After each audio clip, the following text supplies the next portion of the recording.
ሰላም ሰላም እንዴት ናችሁልኝ? ውድ የዜድ ዩቱብ ቻናል ተከታታዮች እንዴት ናችሁልኝ? እኔ ጋር እግዚአብሔር ይመስገን ሰላም ነኝ። እንግዲህ እንኳን ወደ ዜድ ዩቱብ ቻናል በሰላም መጣችሁ እያልኩኝ ቻናሌን ሰብስክራይብ ስታደርጉ የደውል ምልክቷን አትዘንጓት ማለት ነው። የደውል ምልክቷን ስትጫኑ እንግዲህ ሁሉ ጊዜ ቪዲዮ ስለቅ ቶሎ ብሎ ኖቲፊኬሽን ወደ እናንተ ይመጣላችኋል ማለት ነው። ስለዚህ ሰብስክራይብ በማድረግ ቤተሠብ ይሁኑ። ወደፊት ብዙ ነገሮችን ይዘን እንመጣለን ማለት ነው።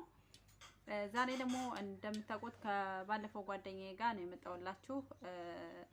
ዛሬ አሰላሙ አለይኩም ወራህመቱላሂ ወበረካቱ። ውድና የተከበራችሁ የዜድ ቻናል ተከታታዮች እንዴት ናችሁ? ሰላም ናችሁ? አልሐምዱሊላህ እኛ ጋር ሁሉ ሰላም ነው። እናንተ እንዴት ናችሁ? አለን ነው እንግዲህ ስለዚህ ዛሬ የመጣንበት ዋነኛው ምክንያት አዲስ ሀሳብ በተለይ ለጀማሪ ዩቲዩበሮች አዲስ ሀሳብ ይዘን የመጣ ነው። ይህ ሀሳብ ምንድነው?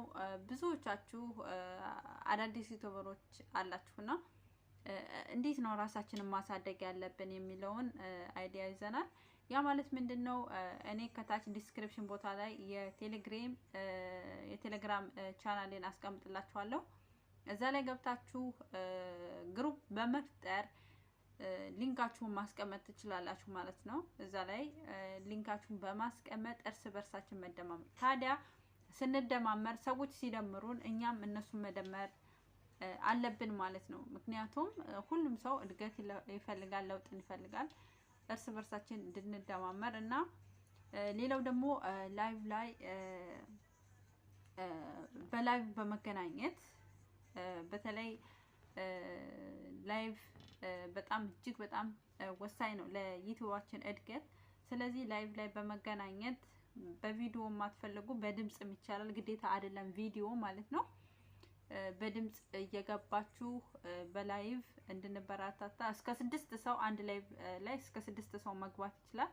ያ ማለት ምንድነው? ስትሪማርድ አፕሊኬሽን አለ ወይም በዛ ዌብሳይት አለ። በዛ ዌብሳይት ገብተን ላይቭ ላይ እርስ በርሳችን በመገናኘት ራሳችንን ሰዓቱን እንዲጨምርልንና ሰዓቱን ከፍ ለማድረግ የሚጠቅመን ነገር ነውና ዋናው ነገር ቴሌግራም ላይ ገብታችሁ እዛ ላይ በመግባት እዛ ላይ ራሳችሁን ታስተዋውቃላችሁ። እዛ ላይ በገባችሁት መሰረት ደግሞ እንደናንተው መደመር ወይም ራሱን ማሳደግ የሚፈልግ ሰው የሚመጣ ሰው እዛ ላይ በማውራት እዛ ላይ በመጠያየቅ ደምሪ የሚለውን ነገር እዛ ቴሌግራም ላይ ብቻ ነው የምታወሩት።